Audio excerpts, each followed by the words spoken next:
We've all come to a point when we realize we need help. Sometimes the only hurdle keeping us from help and healing is financial. Well, I'm here to tell you about Restoring the Soul's special $1,500 discount.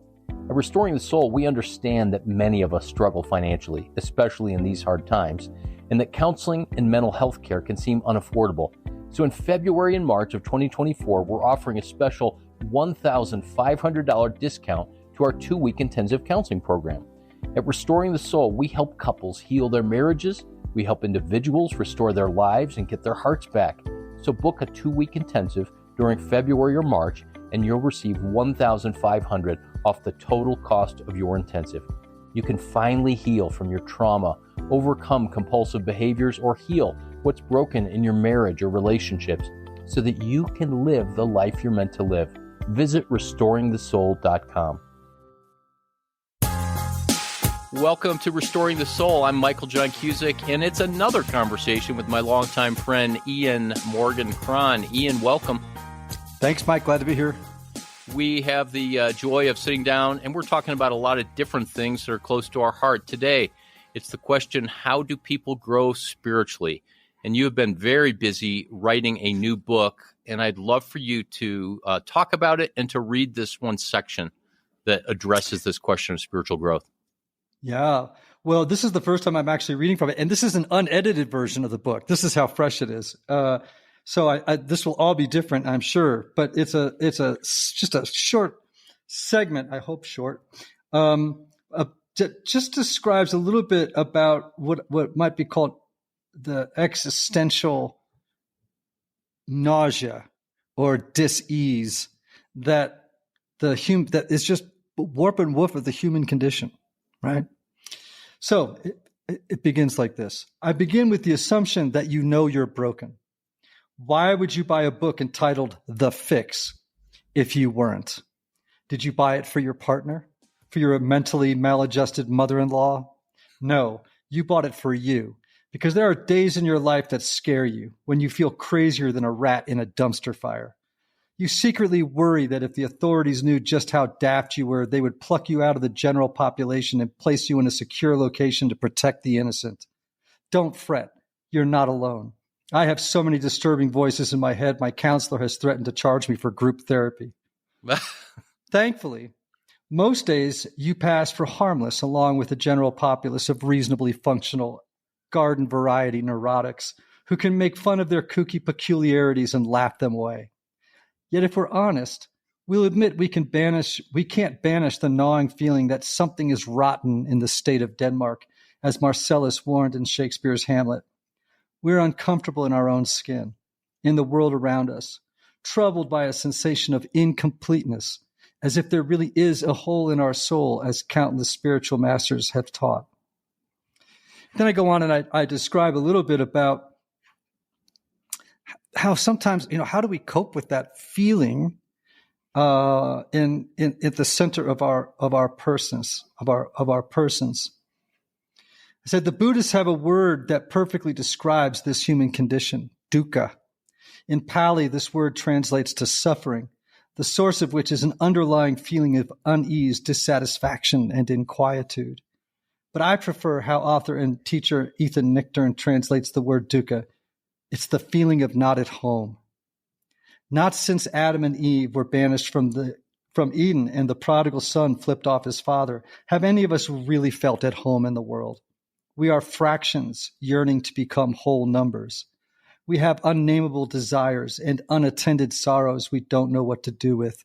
We are filled with an inconsolable longing for what poet Ann Porter and Christian apologist C.S. Lewis call that far-off and half-forgotten country that we have to remember, a land we know exists, but we haven't yet visited. In short, you and I were made for paradise, but we feel like we're stuck in a Motel 6 on the border between heaven and earth. We suffer from the feeling of not at home. This feeling of spiritual homelessness also comes to us in the form of the inescapable pain that comes with living in a cocked-up world. We struggle with unresolved childhood trauma, unfulfilled needs, grief, resentment, fractured relationships, self-contempt, a confidence deficit, insecurities that rob us of the lives we want to enjoy, and disappointment not only in ourselves, but in those who we think should have loved us better, but did not. Life shouldn't be this, we cry. No, it shouldn't. But here we are. Wow. All right. Microphone drop. That was remarkable. I've walked with you through the writing of that, but man, that is good. It's got your hilarious, beautiful prose. It's deep and it's so incisive because it nailed me. I love the wording of I feel like a fraction, but I'm longing to be a whole number. Yes. Yeah. Mm-hmm. That really is beautiful, Ian. And I think back to your original question about, how do people change spiritually? It seems to me that it begins with the wide-eyed acknowledgement, acceptance that this is how things are. This is how it is. And to own our powerlessness in the face of these facts, which opens a door to the possibility of God then being able to move in and dismantle some of the crazy strategies we come up with for living in a world in which we feel not at home, which I think would lead us naturally and obviously into a conversation about addictions perhaps, but into any number of other avenues of conversation as well. Ian, will you unpack that statement? This essentially is how things are. This idea that that's the beginning point, the starting point. Well, look, maybe this is the Enneagram 4 in me, right? But I remember when I first years and years ago read, Scott Peck's book, The Road Less Traveled, and he had that very, very famous opening. If I could find it, I would read it. But it to me is so such a beautiful description of where we come to at the precipice of growth and change spiritually, right? It's that section of the book. Again, Peck opens with it. I'm actually scrolling to it right now because the part where he says life is difficult. Yeah, it's just that I'm going to read that one little thing because it's such a great.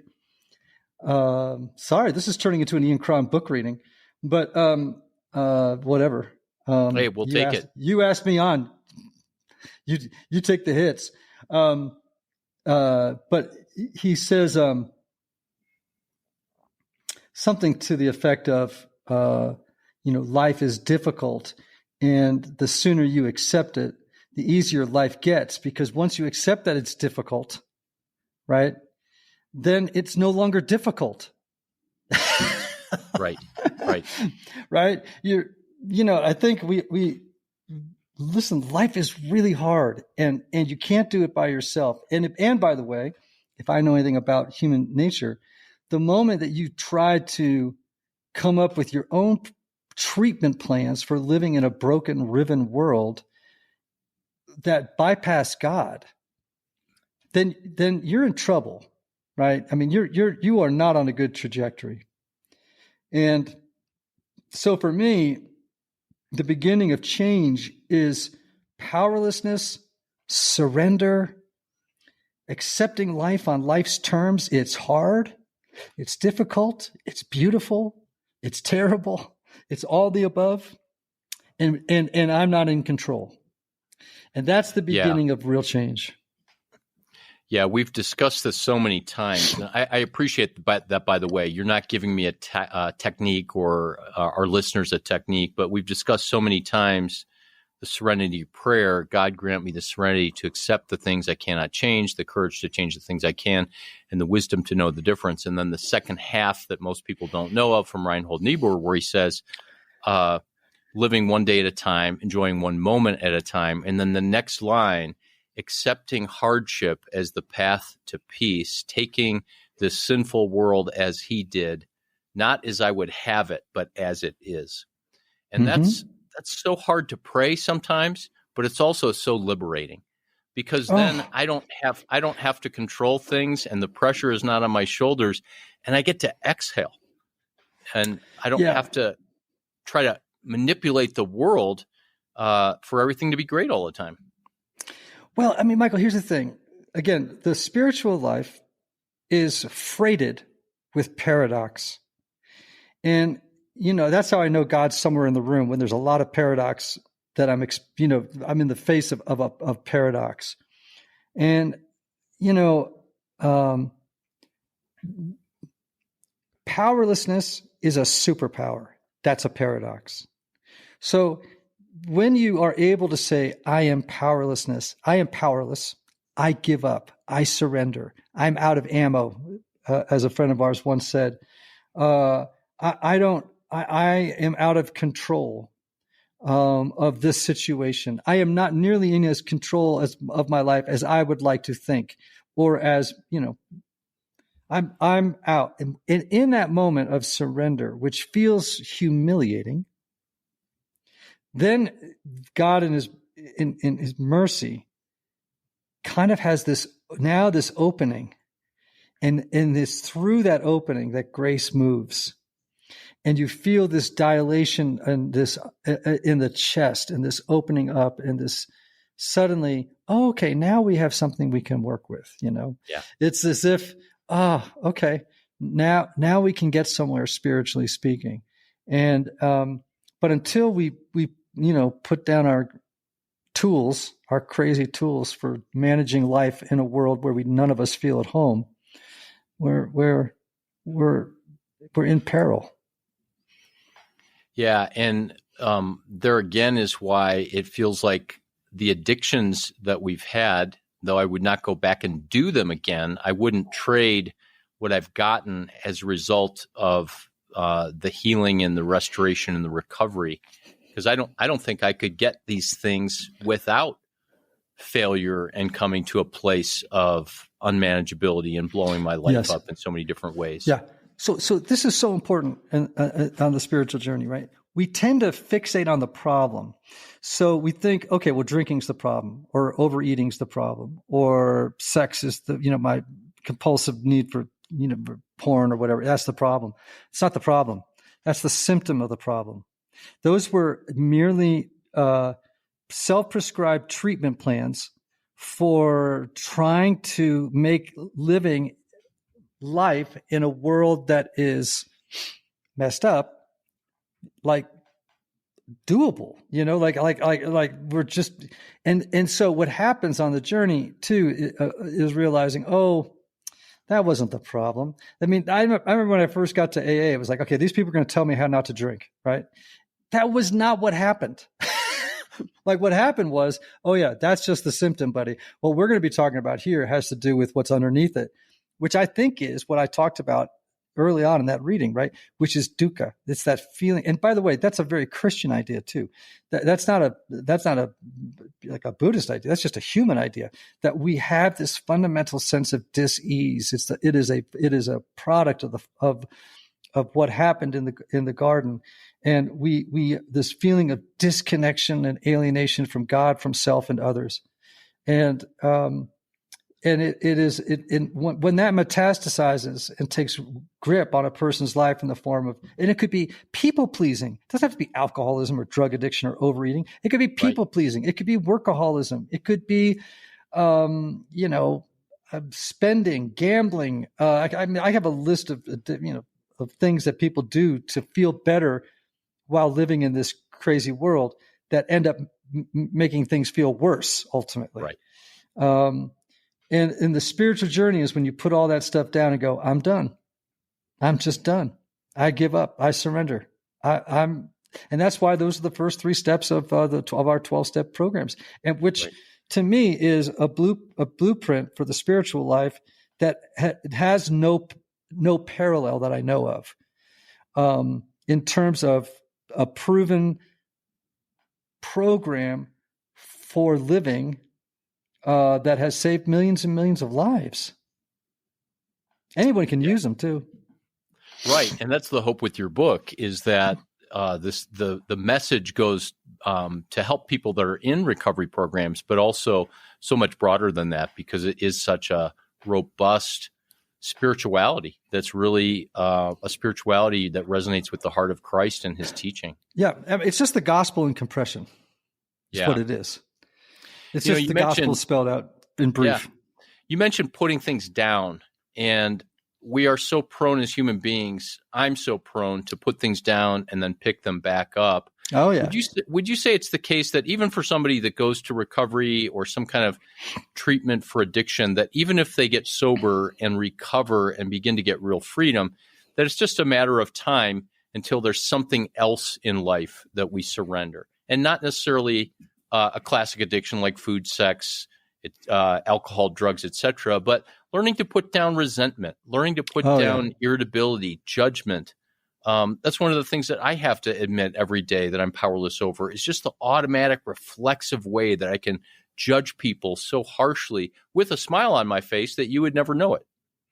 Mike, I think everybody's an addict. So let's just start there. I don't think that people who have identifiable chemical or behavioral addictions are like in some sort of set apart subset of the human population. Everybody. Gerald May, the great Christian psychiatrist who wrote the wonderful book we both love, Addiction and Grace, said, to be human is to be addicted, and to be human and addicted is to stand in need of grace. It's just our condition. And that can take the form of repetitive thinking, black and white thinking. It could be, I remember years ago when I was in treatment, someone saying to me, "You can't get out of bed in the morning without tripping over one of your addictions."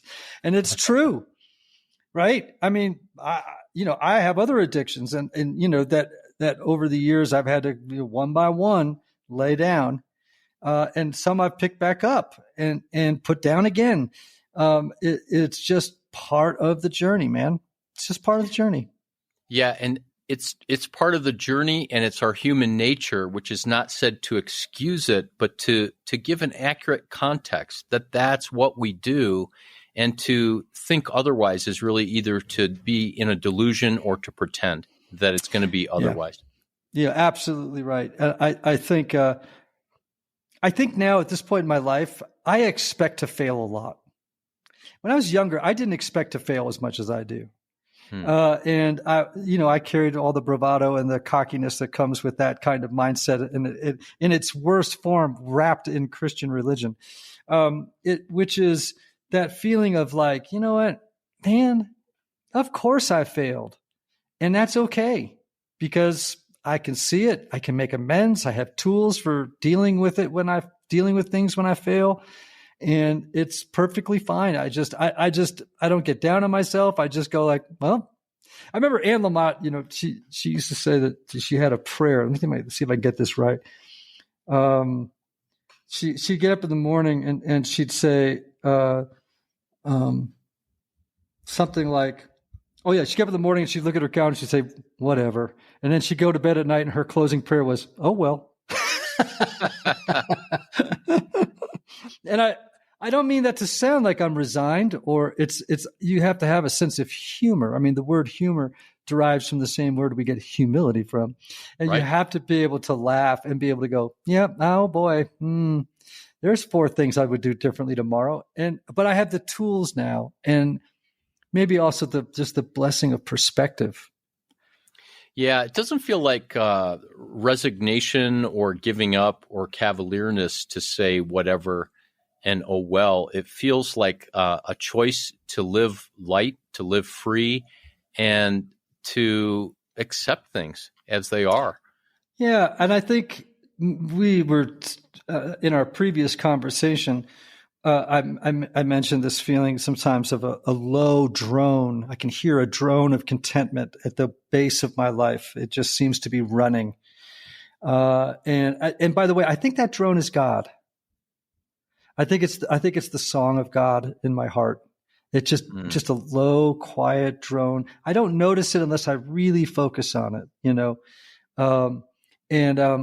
I think that what happens is we, knowing that it's there, that note is there and ringing all the time, it gives you freedom to fail, right? Because the floor is not going to fall out from underneath you, That it's always going to be there. And that has been a great source of consolation for me. So, Ian, you were a pastor for many, many years, both in a youth ministry context, and then you started a couple churches, and you're currently a priest, and you're still involved, from a distance in parish life and serve as a priest. When people's lives are going well and they don't feel this palpable pain or discontent, how do they grow spiritually there? Do we say to them, just wait until everything's screwed up?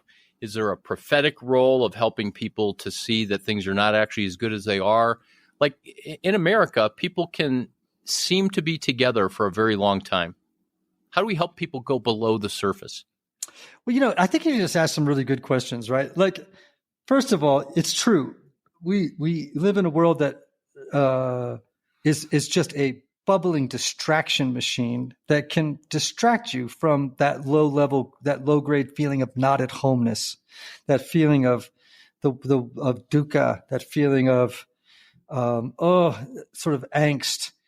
We can be distracted, and I think though it doesn't take much poking to get people to admit, because people often look good and seem good, but you and I know, man, sometimes that is just, they've just rolled the turd in glitter. That's all they've done. It's, you know what I mean?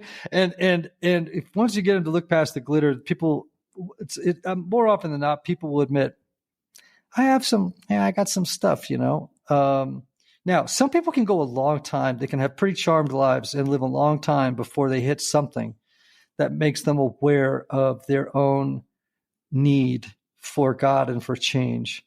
And oftentimes that happens in midlife or in some cases later. But I don't know. I'm no longer, when I meet people who have it seemingly all together, I'm no longer fooled. Not at 63. I sort of look at them and I go, okay, I bet you if I had a 20-minute conversation with you and you could get honest with me, I could probably get down to what's really happening here. It's everybody, man. It's everybody, and it's okay. It's okay. People have to come in their own time when they're ready. And I'm not in charge of that. Right. And it's my own insecurity sometimes that wants or requires or demands other people to do it on my timetable, right? Because then somehow I can feel okay about myself. Yes. Yeah. So other than 12-step rooms of recovery and being on that journey, what's the one practice that you would recommend to people if they wanted to grow spiritually? Oh, boy. Well, I'm going to recommend something that I'm not doing very well right now, so I need to say that so I don't feel like a hypocrite or like a snake oil salesman. But I do every day when I get up. The first hour to 90 minutes is dedicated to the development of my spiritual life. And that takes the form of prayer and reading. And when I say reading, it's not just necessarily sacred text. It could be books like we talk about, journaling. But it took me a long time to get to a place where I felt like where I really look forward to it. Like it's like my most wonderful time of the day, early in the morning, light the candle, light the incense, feed the dog, sit down. And one of the practices there that I think is of absolute preeminent importance for me, some people would call it centering prayer, some people would call it mindfulness meditation, whatever variant of it that works for you is fine. Because for me, I think the way a person grows is not through trying, but through giving consent. And now that is a robust theology of grace, but I honestly believe this is true. When you open yourself up and give God consent in the context of a regular meditation or centering prayer practice, God begins to do inside of you that which you could not do for yourself. And you find all of a sudden wow, I'm changing and I'm not even trying. When I was a young man, I just tried so hard to be a good Christian. I tried so hard. And I had, to-do lists and things I was going to do and memorize and blah, blah, blah. And it was all well-intended and also very, I don't know. I was going down a path I guess we have to go down to learn. Oh, by the way, Ian, you can't really change yourself. You can cooperate with change after you give God consent to really surrender, to really open the heart and say, please change me. And it's so easy. We make it hard. It's goofy, but it's so easy. We make it hard. And this will drive some legalistic Christians crazy, Reformed friends crazy. Well, my Reformed friends actually would probably feel this was actually pretty good, even though I don't identify at all as a Reformed person. But I feel like, and you've heard me say this a trillion times, Christianity is something that gets done to you. It's not something you do, right? Which isn't to say, well, actually, let me put that a little differently. It's not something you earn, right? You do something, but not with the mindset that is going to earn you anything, right? But for me, man, at this stage of my life, where I've arrived is to say, man, my job is to just give God consent to change me and to do all the things that I can do, the very few little paltry things I can do, to open myself up to the possibility of that change. Yeah. And there's another paradox in what you're saying, that the creator of the universe actually asks for our consent. Yes. It's lovely, isn't it? Yes, we are left with our own agency.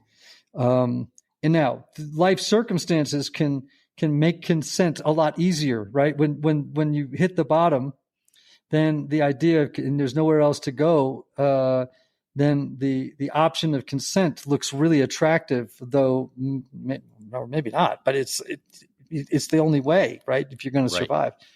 Right. Anyway, that's just me. I everybody's different, I guess, temperaments, personalities. I make space for people to find their own path. I just see across traditions and in the writings of the best people I know, it's so much about just showing up and saying yes to God. So thank you for listening to another episode of Restoring the Soul. We want you to know that Restoring the Soul is so much more than a podcast. What we're all about is helping couples and individuals get unstuck. You know how some people go to counseling or marriage therapy for months or even years and never really get anywhere? Our intensive programs help clients get unstuck in as little as 2 weeks. To learn more, visit restoringthesoul.com. That's restoringthesoul.com.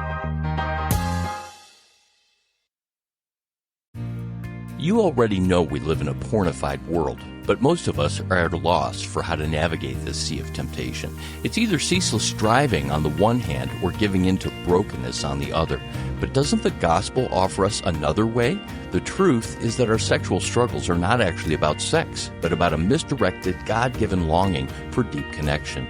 Dig deeper in my book, Surfing for God, Discovering the Divine Desire Beneath Sexual Struggle.